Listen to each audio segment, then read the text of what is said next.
Right, and we're off. So, welcome to Stephanie Bretherton to Caversham Writers. Thank you very, very much for coming to talk to us. It's much appreciated. Thank you very much for having me. It's a delight. And thank you all for showing up on such a beautiful summer's evening as well. I'm honoured. Thank you.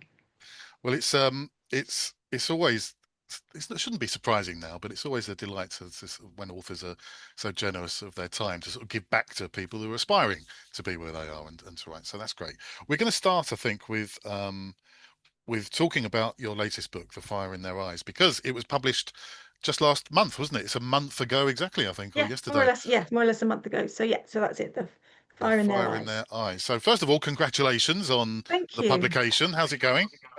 Yeah, no, great, great. I mean, we were just chatting earlier before we started about, I think being book two in a series. It may be a slower burn, and I think some people will have to discover book one first and stuff. But what's been really delightful is the responses so far from the people who are reading it and have read it, because that's always the terrifying thing, isn't it? I mean, you just never know until it's out there in the world. And the responses have been fantastic. I mean, better than I could have hoped. And in fact, I think what's always amazing is when people find things in the work that you hoped were there but you weren't sure kind of thing, or that you in fact didn't even know were there. And they're like, and I love the way this connected with that and that, and I was like, oh, does it? Oh, that's wonderful. So it's getting responses from readers and getting the reviews in, I have to say, is the kind of thing that helps you start to go, oh, okay, all that work was worth it. Yeah.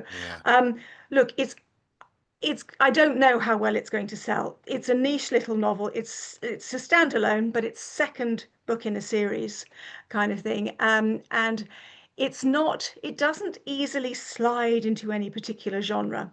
Um, with Bone Lines, I was using words like genre crossover, genre defiant. Now I'm onto my favorite word now is genre fusion.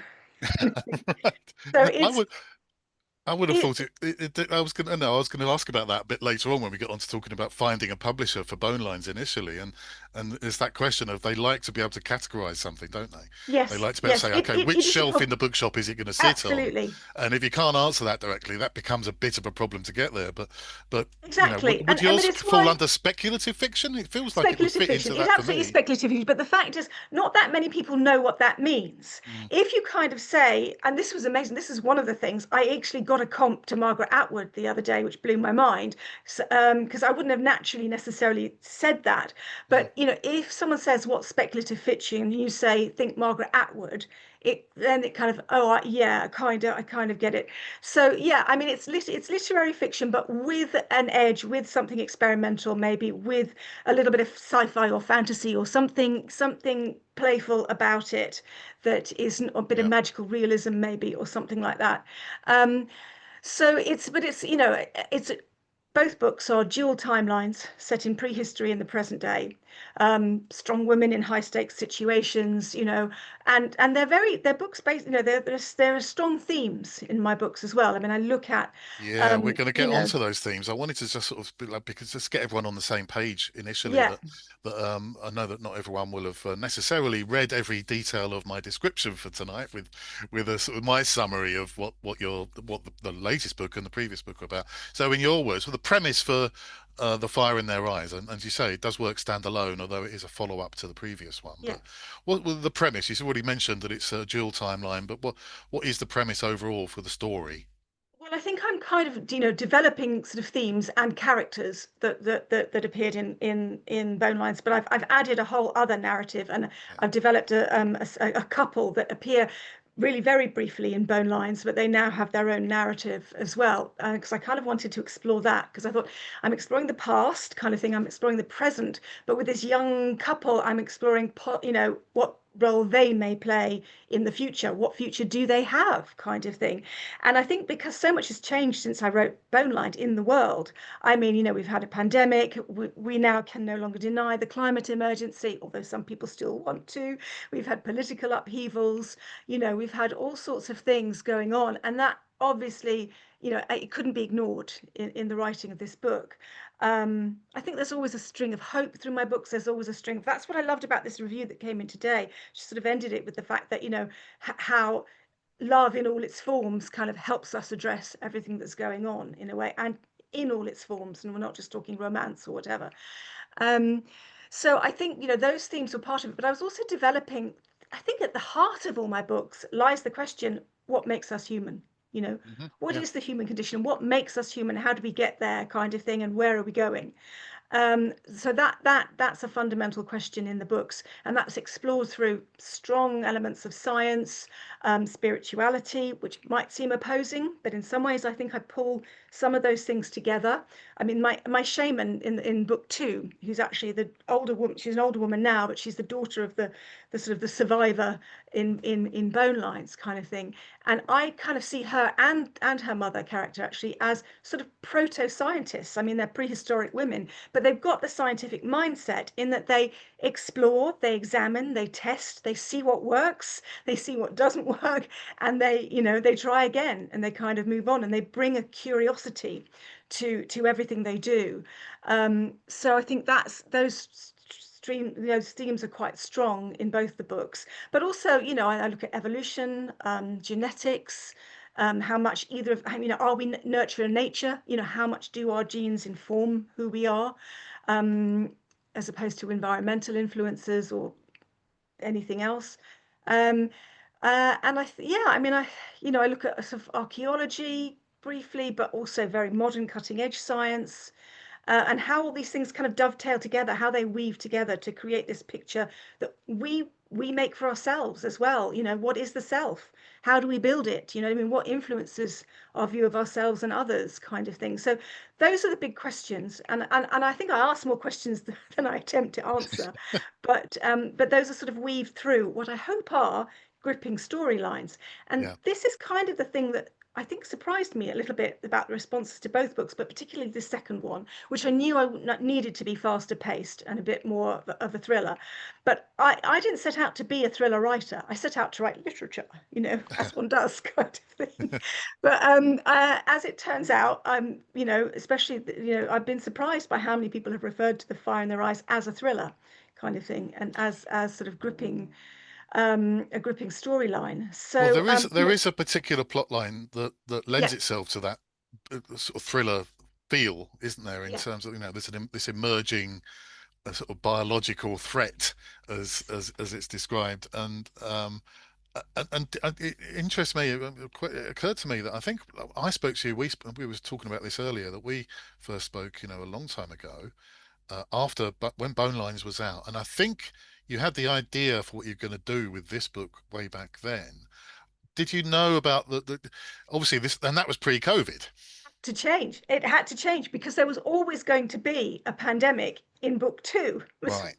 And I was about a year into writing it, and doing mostly just notes and things like that. And I had an idea of what was going to happen in the various timelines.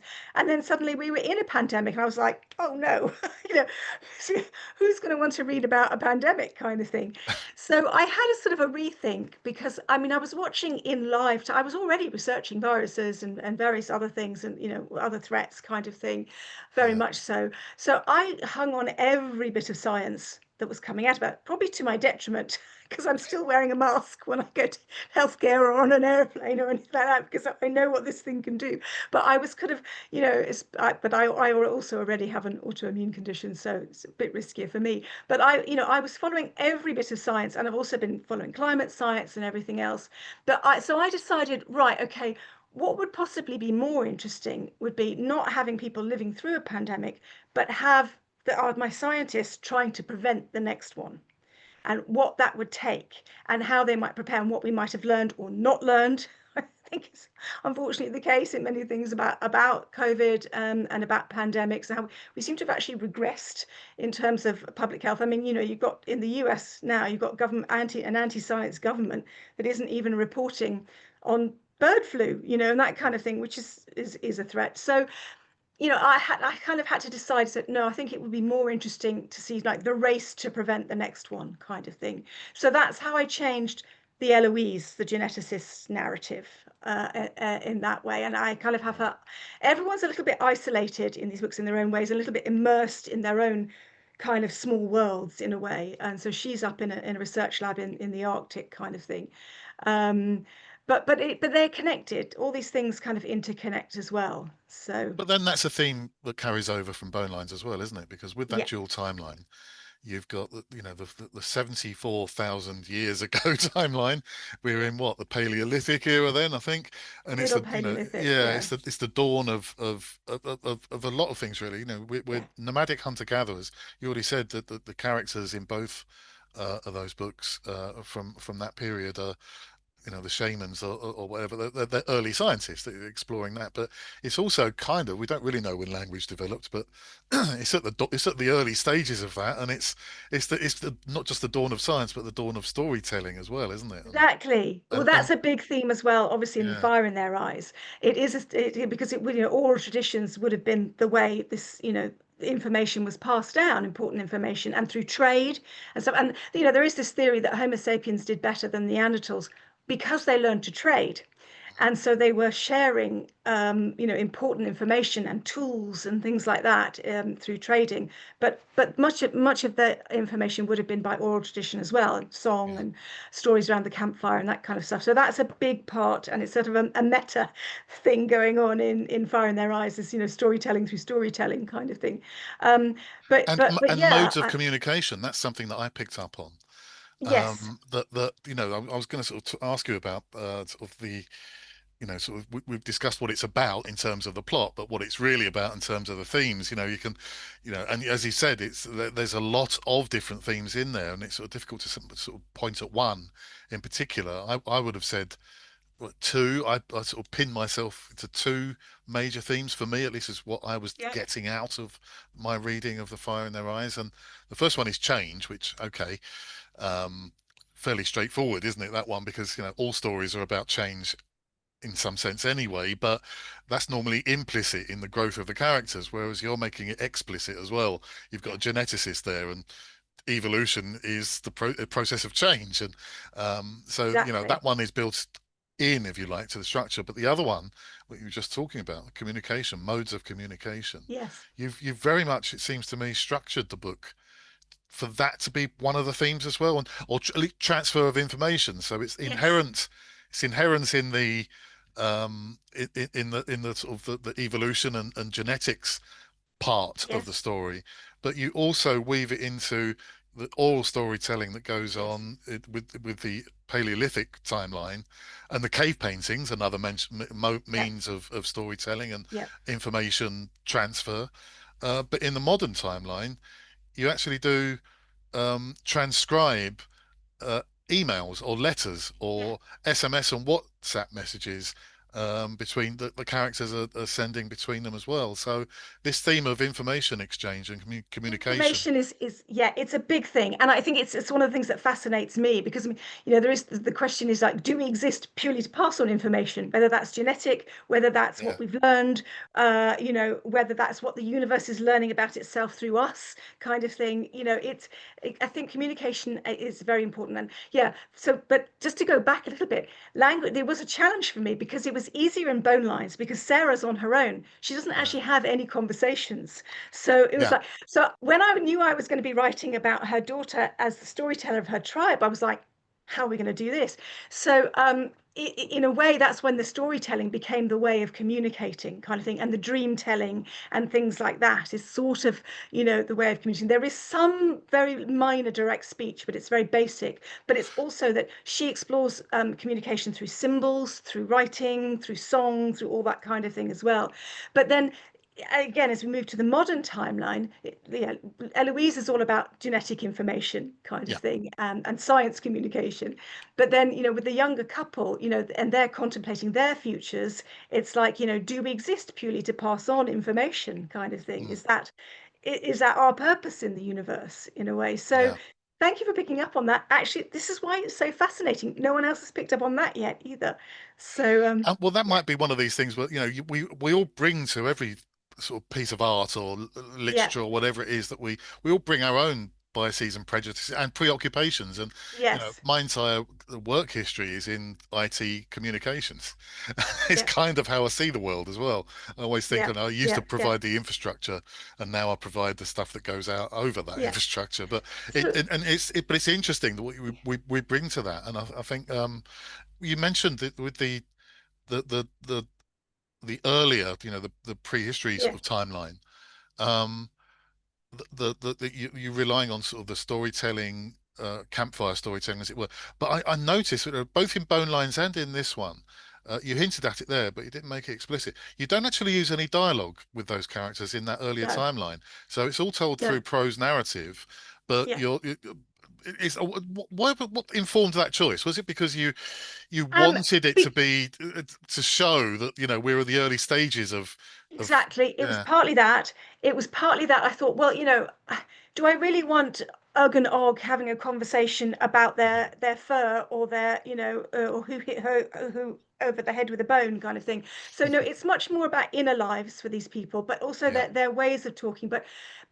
Yeah. So I kind of wanted to avoid like how do I have a mundane conversation between cave people kind of thing? What would their yeah, language be? And I'm not Tolkien. I can't invent Elvish for the, for cave people kind of thing. So I thought, I no, we'll keep that in its own way. It's kind of reported as that there is one scene of direct speech when she finally can communicate with the outsider, when they finally learn to understand each other, kind of thing. And then that's about it. So it was a deliberate choice because mm, it was also about how because also we wrap ourselves up in knots in conversation and arguments sometimes in the modern day, and these yeah, people just live. That's why the past is written in the present tense, and today the present, well, except for Eloise, who's now moved vitally into the present in the way she, because of what's happened in her life, but then the other narrative is still kind of reported, past tense kind of thing.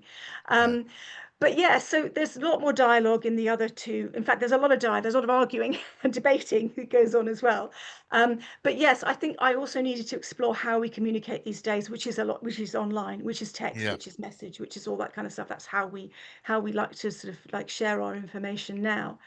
yeah. Um, so yeah, interesting. I was fascinated by that. I mean, was that quite a challenge to write the no dialogue timeline, as it Yes, were? it is, and that's one thing. I thank God I had a fantastic developmental editor, and he picked up on a lot of that. I had to do a lot of restructuring because the early writing was a little bit too fragmented. It switched between things too much, so I had to do a lot of consolidating of chapters and sections, kind of thing. But he also said, I understand your choice not to have reported speech, but you're going to have to find a way to make, you know the sort of the connections between characters and the communications between characters not too reported in a way.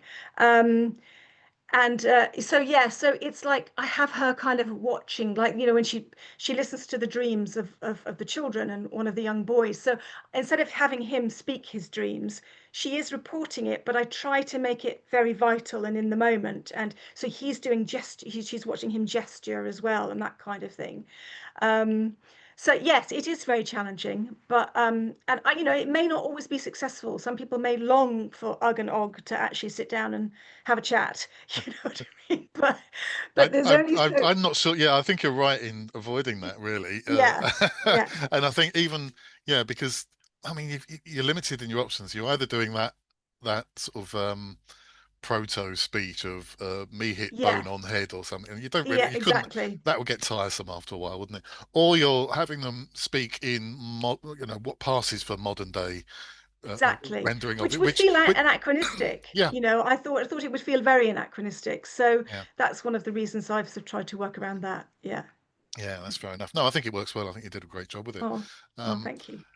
let's talk about some of the characters. You've already mentioned Eloise, and she's your main character from the first book, Bone From the modern Lines. narrative of bone lines, yeah. Um, and she carries on into this one. She's not as central. I mean, she No, still is the central, but she's one of a bigger cast of characters, I yeah, think, isn't she, in the second book? yeah, yeah, deliberately so, Yeah, because I think, it was any of the complaints about bone lines before, and also myself is that we live a little bit too much in Eloise's head, if you like. But that's deliberate Mm. because she is isolated. She's quite a lonely woman who's chosen work over everything else, kind of thing. So, but we do, I think, spend a little bit too much time, possibly in Bone Lines, in Eloise's head, and I didn't want that so much this time. I wanted, because she has had major changes in her life, so I wanted her to be more vital, more in the moment, more engaged with people like her colleagues, kind of thing. Um, and yeah, so she does take a slight, not a back seat. There are No. kind of three drivers here, but she's not as central. Yeah. Yeah, I thought that interesting. It's interesting what you said about, yeah, we spent a lot of time in Eloise's head in Bone Lines, and uh, I get what you're saying about the sort of people thinking, okay, there's, that was a bit too much of that, but it was also an interesting parallel to Yes, the earlier timeline where it's yes. also entirely, a sort of an internal monologue we're getting really of Sarah's journey. Yeah, Um, yeah, uh, but it's not that. But what I wanted, the real sort of difference between them two is that Eloise has so much information yeah, that she ties herself up in knots about it, yeah, and she's yeah, permanently debating with herself and with God and with Charles Darwin and whatever else kind of thing about what's going on. Whereas yeah, Sarah lives in the moment, vital. She lives in her senses. She lives in she's on a journey of survival. So she doesn't spend a lot of time, gazing at her navel kind of thing. We only see the world through her eyes kind of thing, yeah, but it is experienced through her senses rather than necessarily through inner monologues kind of thing. yeah. Let's talk. So some of the other characters, we've got our main character from the shaman old woman character you Yeah. explained is the daughter of the main character from that timeline in the first book, and Eloise, who's the geneticist. Um, do you have a favorite character? I mean, I'm getting the feeling that Eloise is your favorite already. No, Eloise Maybe drives no. me mad. Oh, does she really? Oh, right. So in that She's a bit like case, me. She drives me mad. No, I mean, obviously, I do like Eloise because she's so committed and she's so kind of determined and she's so, and she cares about the world and she cares about people and she cares about her job and all of that, but possibly a little bit too much sometimes, kind of thing. But yeah, no, I wouldn't call her my favorite. I mean, absolutely, because what I found really interesting is even people who knew me well, who asked me at Bone Lines, they had said, are you Eloise? And I'd be like, no, obviously a lot of me has informed Eloise, yeah, yeah, and my experience in modern life or what I've observed in my contemporaries and my peers kind of thing informs Eloise. But what was always interesting is nobody ever asked me, are you Sarah? And I was like, both of them mm, came from me, purely yeah, from me kind of thing. So why does nobody ask me whether I'm Sarah? And I'd like to be Sarah. You know what I mean? I love Sarah. She's kick-ass. You know what I mean? She's dynamic and she's in the moment and she's whatever. So yeah, no, she yeah. wouldn't be my favorite. I think, funny enough though, as much as I do love the old woman in The Fire in Their Eyes, I think my favorite character in The Fire in Their Eyes is Jess, who we probably won't say Right. too much about, who's like the part Yeah. of one half of the young couple kind of thing, who's the psychiatric nurse kind of thing, and yeah, I don't know, I just really love her. Yeah, I warmed to her. And I Yeah. also I liked. You've got is it the John Reverend Oh, John John. Evesham? Yes, he's in both books, so he carries Yeah, over. yeah, John, yeah, he's the progressive priest character. But to me, he's a little bit more of the kind of angelic chorus in the way, or the Greek chorus in a way, sort of thing. He does connect all the narratives really, but the two modern narratives in yeah. his He's way, the kind glue of thing. between them, isn't he? And I was thinking Yeah. that the book and both books are very very pro scientific, pro evidence, Yep. pro Yes. method, as it were, and all of that. Um, but with him, you've got a character who he puts the case for sort of religion and spirituality Yeah. in a really sort of sympathetic way, and it comes Yeah. across very well. So, how, yeah, what were you trying to do with that? Was that, Like I say, did you want he's that? the little angelic, he's the angelic voice, isn't Yeah, he? He's the kind of the angel on everyone's shoulder sort of thing. So he represents so much to me. He didn't want to represent religion and organized religion, but the urge to spirituality in its best form, in right. its loving, redemptive, forgiving kindness, kind of like seeking wisdom, seeking connection form. I mean, he's intersectional, he's ecumenical, you know what I mean? Yeah, It's sort of like, I wanted that voice because I think there was some, and it was possibly fair criticism in Bone Lines that, it was a bit harsh on religion in a way, even though John is in that, but not as much as in this book kind of thing. Um, And I didn't want to do that because I think the spiritual and philosophical impulse in us is as strong as the curiosity and the sort of the need to know and understand and break down and reduce kind of impulse in us. We are drawn to mystery and wonder and awe and all of that, and we try to give it shape. And every culture around the world has developed some kind of spiritual impulse. So I look at that as well, and I hope I look at it as fairly as possible, kind of thing. Yeah, I think you do. I think it provides a nice balance, throughout and as Right. you sort of mentioned before, he is kind of the glue in the modern Yeah, timeline exactly. of how these characters connect, sort of both in sort of their communications, but also in their manner Exactly. of But but you may acting. notice he doesn't have a point of view, except in the letters that he writes. Yeah, He yeah, doesn't have a point of view, deliberately so, because he is what other people make of him, in a way, sure. which is what we do with spirituality and religion and fact and information, whatever we want. We make of them what we will, in a sense. So Yeah, he is yeah. experienced, in a sense, through other people and his connection with them. Yeah, yeah, yeah. I liked him. He's like a bit. I mean, we've spoken about this a lot with with the group before, actually, and other authors. That is likability a requirement for a character or main character? I'm not sure it is. I don't think it has to be.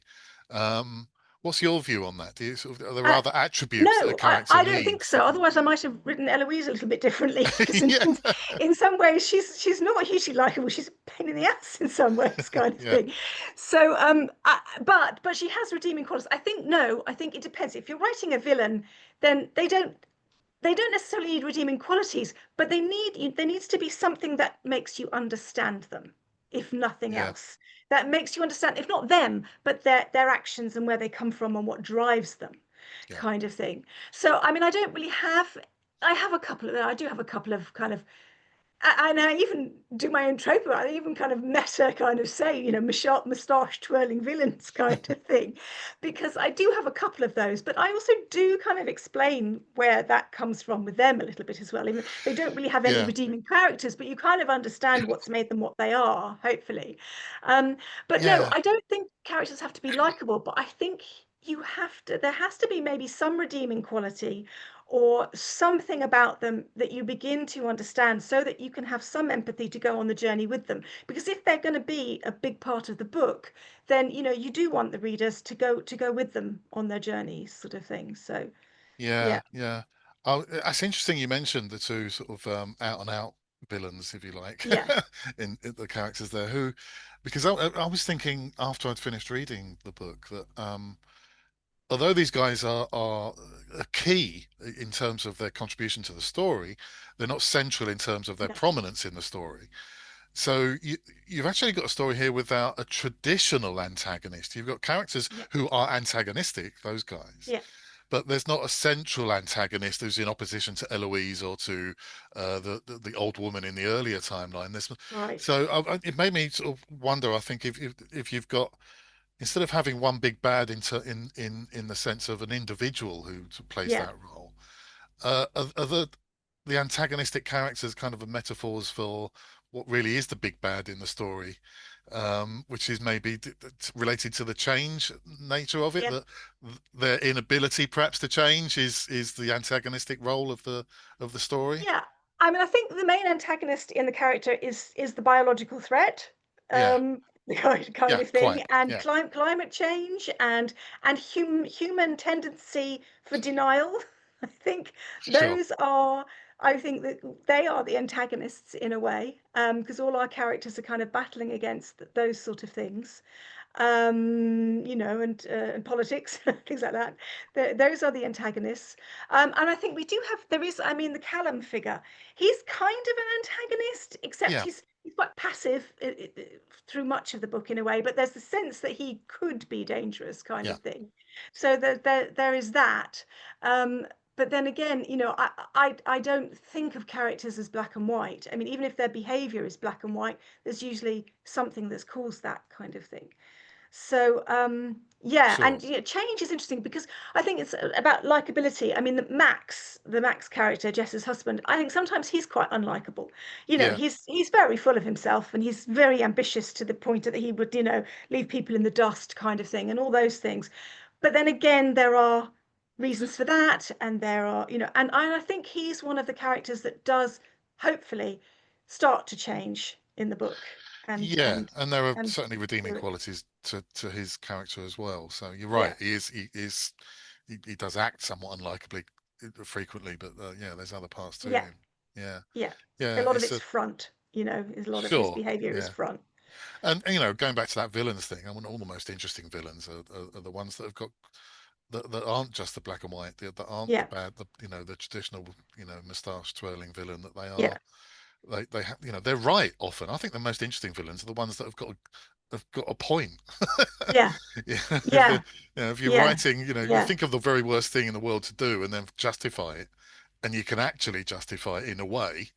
That's the more interesting, isn't it? And it provides a much more Mhm. sort of layered Oh, but that's it, isn't it? Though every villain thinks that what they're doing thinks is they're right. right, Yeah, even if it's yeah, just right for them. What they're doing is right, kind of thing. sure, So, yeah, yeah, yeah. absolutely. I was in. Why choose the 74,000 years ago period of time? Why did that? Um, How did that come That's about? quite particular. No, that came because the whole thing was kind of inspired by, I love my science and I love a good science documentary. And it was actually two different documentaries. It was one that was actually about kind of human anthropology and in ancient times. But then I also watched something about them. It might have been entirely about that, but it was certainly a big factor in the documentary was the supervolcano, the Toba Yeah, supervolcano in the Indonesian archipelago, which was 74,000 years ago, which had a drastic effect on climate, basically, because it pumped all this sulfur and ash and stone and stuff up into the atmosphere, and there was a kind of a prolonged volcanic winter, possibly for years afterwards. Which and there's been a lot of debate, who survived it, who didn't, what, and if for me the question was, well, if anyone did survive, how did they survive? Kind mm, of thing, so that's sort of how Sarah's journey is kind of escaping some of the worst of the volcanic winter to go back to what was, because then the other thing that I had understood was that there had been a population bottleneck, several population bottlenecks in our long and varied history. But there may have been times when there was no less than 2,000 Homo sapiens, and probably in what's called the African tropical refugia, which is the Rift Valley, basically, where conditions were most beneficial to sort of survive at that in our developed selves at that with the technology that we had at that yeah, time to survive and the knowledge we had. So and that so that's why 74,000 years came, because I needed it to be during the volcanic winter. But it was also an interesting time for me because it's like this middle Paleolithic time. We're already anatomically modern human, and we've yeah, been that for about 200,000 years, kind of thing. But there have been stages when we've taken leaps, possibly yeah, because of genetic bottlenecks or any other, number of things, climate change or things that forced us to change and adapt. And you go back, the word change. mm, For me, one of the things that's fascinating about humans is our ability to adapt. I think that's, really what yeah. one of the things that defines us and has allowed us to get this far for better or worse, kind of thing.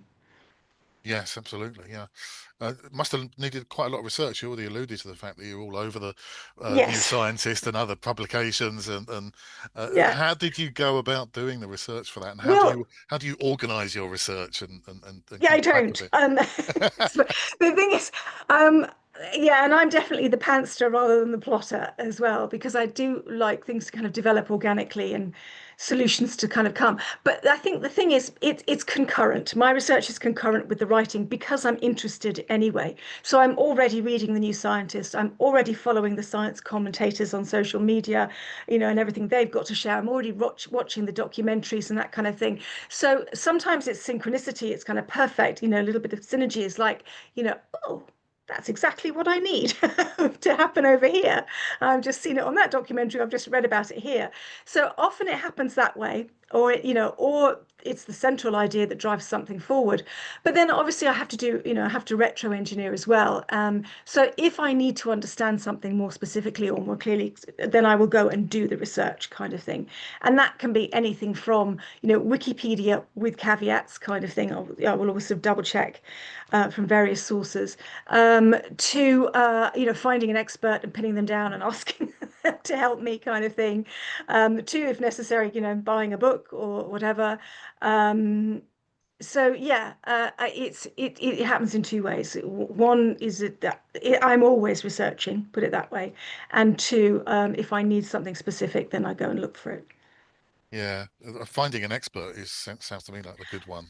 It is a There good could one. be a It's real not always mine if that you can. easy. Yeah, I was going to say, where do Yeah, you getting find them? someone to talk to you. Sorry. Yeah, or where do you find them is the as well. Well, I was very lucky with bone lines in that a professor of genetics at UCL actually sat down with me, Professor Mark Thomas. I think he probably was. He's very much a science, very much an atheist, very much a kind of there is only science kind of person. So he might have hated bone lines when he came out, but he was very generous with his time and gave me and that really helped me. It spun me off in certain directions. It helped me solve certain problems, kind of thing. That's the last time I actually have in person sat down with an expert. Usually it's find them on email or have a little Zoom or something like that. Yeah, With the fire in their eyes, it actually I didn't sit down because I was already in touch with this person anyway. But there was a sort of a doctor that helped me very much because she had a look at some of the doctory bits in the book for me yeah, that's more afterwards. prevalent, isn't it? With the pandemic virus threat Yeah. is And yeah, she pulled up some things that I'm really glad because that I was getting wrong, blatantly wrong, so yeah. yeah, yeah. I just wanted to round off this little section by sort of going back a little bit to what you were talking about with Eloise, and sort of people often think that this is based on yourself, sort of thing. Um, but well, I think maybe one of the reasons that sort of comes about is that she's quite a useful conduit for some acerbic opinions, maybe, which I Yeah. know that you like to express yourself on certain Yes. subjects around. So Yes, definitely. and there's again subsequent to bone lines and COVID, there's a lot to be angry about right now around the world, and Yes. Yes. I was going to say you don't hold back from that in the book, but maybe No. you do. Maybe you do sort of rein it I in a had little in to. order to keep so it doesn't feel like the readers are being shouted at. But No, that's where yeah, the editing and the editorials yeah, come in, kind of thing. I will just like blurb out the rant kind of thing. But the thing is, it's usually in conversation with someone else. I always have a devil's advocate, you know what I mean? I yeah, never just let one character get away with ranting their opinion. Someone else is always pulling them up on it, kind of thing. yeah, But then, yeah, then I have to edit, edit, edit, edit. And sometimes I'm like, it's one of those kill your darlings things. I have to yeah. take out. I was like, but that's a really good point. I'm like, no, it has to go, kind of thing. But I do. But Max is also my is another conduit for some of that as He well. is, yes. Yeah, I think that, and yeah, isn't that interesting that the two characters we've identified as maybe being less likable yes, of the main characters are the ones that you sort of use as a conduit to right. to Because vent. people don't like opinionated people, and that's fine. I get it, but tough. You know, Yeah, right. Yeah, somebody's right. got to have the opinions. But Well, that's the thing, isn't it? I mean, you need those opinions. You need strong opinions in your characters. You need all of yeah, that, and you need a point of view in the book takes as well. You need, yeah, sort of it would be a bit sort of well, just there wouldn't be much meat to the bone, would there, if you didn't have a point of view to sort of express, or at least for exactly. your characters to express. Exactly. Yeah, But I mean, that's why I'm glad in a way that, these books probably won't be huge commercial hits, but um, I'm the captain of my own destiny with them in a way. I get to write about what I want to write about, what I'm inspired to write about, what I'm driven to write about. And there's a sacrifice that comes with that, but it's one I'm prepared to make. that's really interesting. You saying that. It's reminded me of something, a conversation I had recently at the Reading Literary Festival here in Reading. There was a crime panel, so not your genre, but on the crime panel with three authors: Stuart Turton, Tom Hindle, and Kate Wells, who's a local author here. And each of them have very, very different approaches to their stories. And even though they're all writing crime, that's why they was on the same panel. And I managed to get a question in at the end of the talk about reader expectation. How do you manage reader expectation? And they had all, they were opposite ends of the spectrum, with Tom Hendels stuck in the middle of that, sort of trying to balance it. Kate had to manage expectation and respond to it because she's very much in a series of crime stories that there's an expectation that certain things and the red herrings will come at the right time and all of that. Stuart Turton said, "Oh, stuff it. I'm not, I don't care. I'll write what I want to write." It sounds like you're in that place yourself, but Yeah.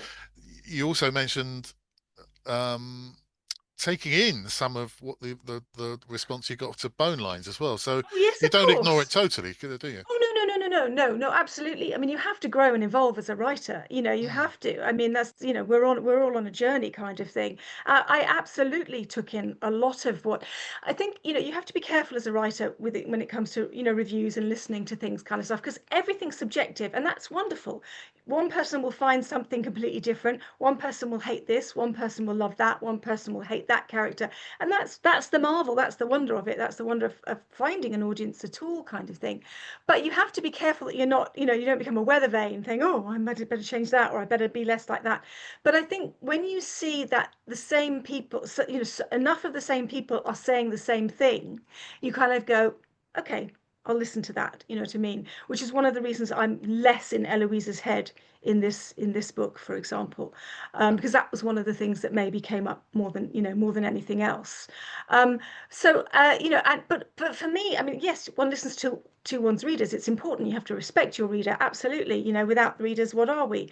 I totally respect the reader. But as I say, you can't take every opinion as gospel truth because everyone will have a subjective response. The opinions I do take the most notice of obviously are editors, professional editors yeah, who know their stuff. And you've got to find the right editor. You've got to find someone who's gets what you're trying to do, likes your work for a start, but is also then able to be critical kind of thing. And it's another yeah, reason why my books take so long. The editing process is long, and I don't just work with professional editors. I get early drafts out to beta readers early to get, tell me if something's horribly wrong here early on before I go down that road kind of thing, or tell me if a yeah, character just isn't working or if a plot line doesn't make sense. So, I'll get beta readers in early, and they're usually other writers kind of thing. But then also there's a certain stage where, okay, right, now it's time to call in the big guns, and I get yeah, a developmental editor on board. And it's took me 2 years to adapt to the feedback from the developmental editor. But I mean, it's partly because of time. mm, I have a lot of time pressures. It's not just that, and energy issues. But it's also because I needed to digest it. I yeah, needed to go away because the first time you get the developmental edit back, and you're like, I can't open it yet. I can't read. I have to wait till I'm in the right headspace to read this because I know my heart is going to sink. I mean, I'm going to listen to what they call the shit sandwich. I'm going to listen to him saying wonderful things about it, this, but, and then wonderful things about it here. But I know it's the but yeah, that is going yeah, to prey on my mind and make my heart sink to my boots and make me go, oh my God, I've got so much work to do. But I think it was my first developmental editor with Bone Lines, who was wonderful. Some editors are not so good with the shit sandwich. They just give you the butts. No, this editor, I think he knew it was a debut. He knew, it was he was wonderful. He was such a good mentor because he really sort of held my hand through the process. But also he said, now I know you've just read all this and you've gone, oh my goodness, I've got so much work to do. He said, but come on, it's worth it. It's worth the yeah, work. This book is worth getting right, and you know what I mean. And so take your time and do it. And I thought, I've got to listen great. to them. So, I think that's a big part of it. Yeah, that's great. I mean, that's kind of a role we try to fulfill for each other with Caversham Writers, with our group here. We do Yeah. have feedback events as well, and Yeah. it's one of the discussions we regularly have is about how to. It's not just how to give feedback, but how to receive it, Yes. and know it. And as you say, you can Yes. you can have as many differing opinions about something as you have people to consult, and what do you go with? And I think Yeah. sometimes what happens is, and I wonder if this is the same for you with the response you got about being too much in Eloise's head in the first book. Was Yes. that something that was already a slight concern for you? Maybe that Yes. was Oh, yes. so And that's the thing. it's when the feedback comes that Oh, resonates that and they're right. That's the yeah, thing. You're like, yeah, damn, I thought I could get away with that. yeah, No, busted. It's like, no. yeah. And it's always the thing that you think, yeah, I kind of expected that. I was hoping That's it could slide past, but That's so no. interesting. Is that sometimes Yeah. I think sometimes that can sometimes that the feedback comes and you get that, and you immediately know, yes, okay, yes, I was Yes, already thinking that. Other times it might still you might have a really sort of negative response to that yes, feedback because you've not actually processed it yes, yourself yet. It was yes, something you already knew, but you hadn't admitted to yourself maybe yes. that it's Oh, there. yes, So you have that visceral response, yes, and you have to just absolutely. sit with it for a little while. Okay, okay, no, I'm not railing against this because they're wrong. There Yeah, actually might yeah, be yeah, yeah. something to it, and I knew it already. No, but that's also when that's the other thing is you don't necessarily take criticism as gospel truth because Mm. it might not be. It might just Yeah, be something subjective. So yeah, I might double check because like when I first got the developmental edit back, I went back to my beta readers and I said, look, he said this, this, and this, and this, do you agree kind of thing?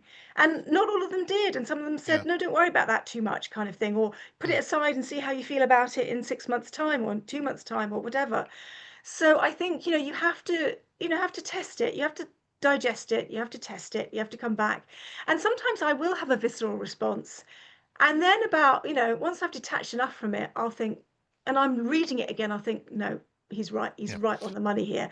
But the difference is now I know what to do about it instead of yeah, just going, oh my God, throw the yeah. whole thing, put the manuscript in the bin, kind of hit delete, which sometimes you get. I mean, because one of the things, and it was all structural. It wasn't really anything to do with anything else. It was all structural. But he had some issues with the Max and Jess narrative.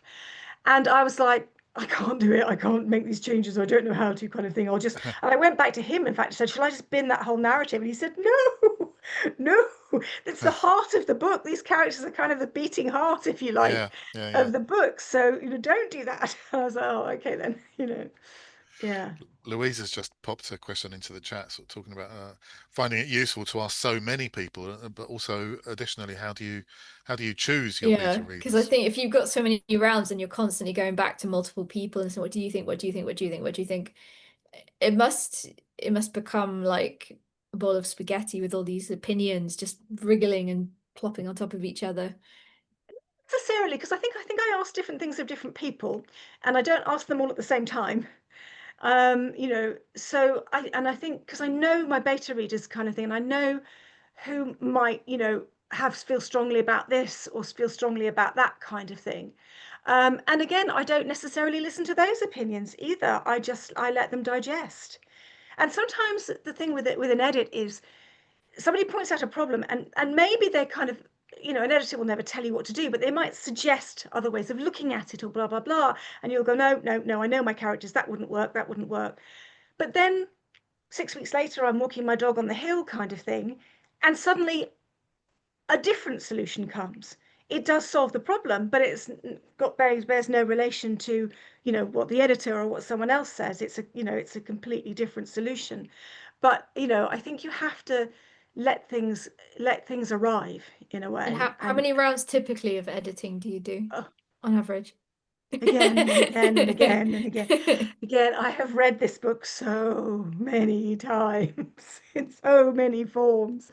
um I mean, I will do quite a few. I will do a few rounds of editing myself before I show it to anybody. Then, as I say, I'm getting it out to some critical readers, friendly faces that I know aren't going to come back and say, what a pile of rubbish, kind of thing. Um, and then I'll do probably 2 or 3 more rounds of editing. Then I'll go to a developmental editor. And then that's when some of the really hard work begins, and I'll do 2 or 3 more rounds of editing. But it comes and goes because, as I say, sometimes the solution will come 2 months on from having thought about the problem. So the editing happens really right up until typesetting for me. Hopefully not after proofreading, because then you're in trouble.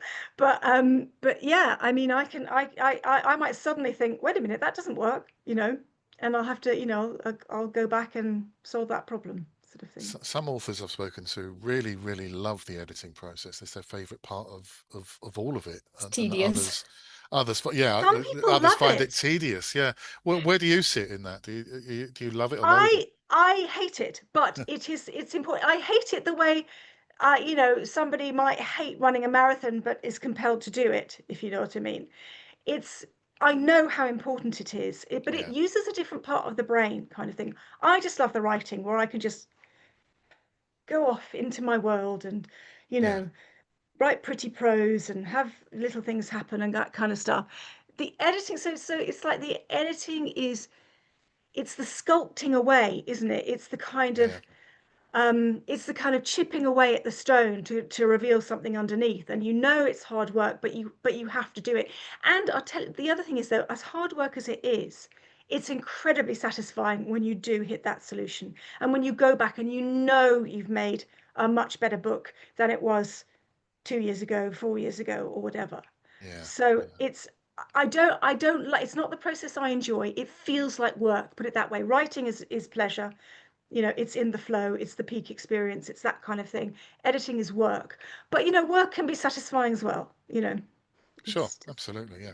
Let's go back a little bit to, well, did you always want to be a writer? How did you, when yes. did you start, and what did you write, Yes. and It's when was was that? Let's go back. Let's um go way back, not way back, no, like, absolutely way back. I can remember when my mother, who was a very extroverted woman and probably didn't understand me that well, but did on an intuitive level get it, um, used to keep me off school because she knew I was overstimulated by other people, kind of thing. And she just let me stay home and play with my dolls and make up stories and live in my little world of make believe. So I've been storytelling to myself and inventing worlds and inventing characters, probably since I was 5 or 6 and onward from that. And then I think it was just a passion for words. Mum also entered all of us into speech and drama festivals, build up confidence and stuff. So I wasn't necessarily, obviously I wasn't writing for those, but one was being exposed to poetry and, you know, sections of prose kind of thing to recite at various festivals. And I think that gave me, you know, a love of literature and words and expression and that kind of thing. yeah, Um, I went through various phases. I did have a fantasy of being a thespian at one point, which was completely mad because I am just a high functioning introvert. So why I thought I would enjoy anything like that. But I did have a go. I did a degree in drama at Bristol University many, many moons ago. But I think that was what turned me away from the idea of being on stage to actually what creates this, you know, it gave me an understanding of yeah, drama, I yeah. think, you know, conflict, character building, that kind of stuff. Um, and I was, Am I remembering correctly? You were on TV as well at some point, but in Hong Kong. yes, That oh you were, yes, yes, that was just was purely that by part of that accident in a way. phase? No, sort of purely by accident. I was actually back. I was born in Hong Kong. We left when I was 13, and I always wanted to go back and experience it as an adult. So I did. I went back after university, and you know, crashed on somebody's floor, tried to get a bit of work here, and somebody said, "Oh, you can always get work as an extra. They make so many movies out here. They churn them out, and they're always looking for extras." So I signed up with an agency, and I got a bit of extra work, which was fun. I was in a couple of John Woo movies, by the way, for anyone who's a John Woo fan or cult. Oh, right. Very small roles. Um, and then after that, through that I met various people in the TV and film industry in Hong Kong, and somebody said, "Oh, they're always looking for weather girls on the only sort of English speaking channel that there was at the time." So I went and did an audition for that, and then next week I was on the telly reading the weather. I mean, madness, you know, but it was fun. It was fun. Yeah. That's brilliant. How did you just approached? No, Sorry, I yeah. literally just called a number and said, "Oh, somebody said I should get in touch with you. I've just finished being an extra on Noble House and blah blah blah, and I've done a lot of extra work. And I have a degree in drama, blah blah blah." And I'd actually had a bit of in front of camera experience at university. You know, we did modules of all kind, including film and TV and stuff. So I wasn't completely, you know, not you know, I had a notion of what I needed to do in front of a camera. So yeah, then he just said, "Oh, yeah, great, come in for an interview." That's it, Brilliant. an audition. I was on television the next week. It was a small pool of talent, probably. I The think we were in Hong Kong around about the same time. I think we talked about this once before, didn't we? yes, I think we might have But done. and I remember being in and just missing out on getting extra work. But I was in a guest house in Kowloon, and they just Yes, sent a whole bunch of people from that guest house over to Taiwan to make a film, and they were all right. as extras in it with an agency that was signed up at the guest house. And that was Yeah. the day before I arrived, and I sort of missed the boat completely. But Oh, it's a shame. It oh sounded well. like fun. That world.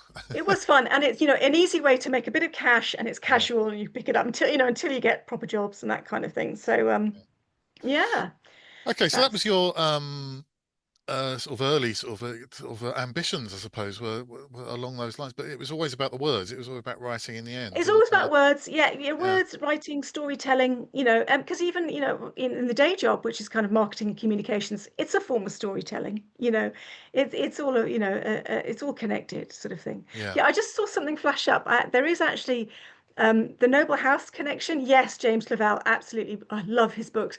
And I was exposed to them very early Right. because my father knew him because he came out to Hong Kong to Ah, research both Taipan, which is the prequel to Noble House, which is set in Hong Kong about the forming of the colony and the trade, you know, how trade began there and everything. yeah. Um, and while he was researching Taipan, he had the idea to then also do the modern book Noble House, and he was assigned. He was doing his research because he wanted to have a policeman character, and he was assigned various special branch police officers, of which my father was one, Right. to show him around. And you know, I hate to. My father was always very modest about it, but he's definitely part of the character of Robert Armstrong in Noble House. So I used this when they were out there filming years later. I thought they're making Noble House. Get me. I went to the extras agency because I knew she was doing the extras. I said, "Get me an audition. Just get me in front of these people." So which she did, and I walked in front of two very grizzled Hollywood characters. And the first thing I said, it was like a three-line part I was reading for. The first thing I said was, "I have to be in this book. It's good Joss," which you will understand because that's in the book everywhere as it means good luck Yeah. in Hong Kong. It's good Joss because my father is part of the composite character of Robert Armstrong. And they both Fabulous. sat back and said, "Well, read for us," and didn't let on. But I knew I had it. I knew I had it. So of Splendid. course I did. I got the part. I had a brief scene with Pierce Brosnan. It was great. Wow. Fantastic. Yeah. Really good. I have to go and rent is that was yeah, that must be on one of the streaming platforms. I have to go and Oh watch it yeah, yeah, now. yeah. No, it's like there's a fire on a floating burning restaurant, and all the main characters are there, and I play this pregnant woman that they basically save to show their heroism. So yeah, Right. it didn't end up on the cutting room floor. It was pretty central. So.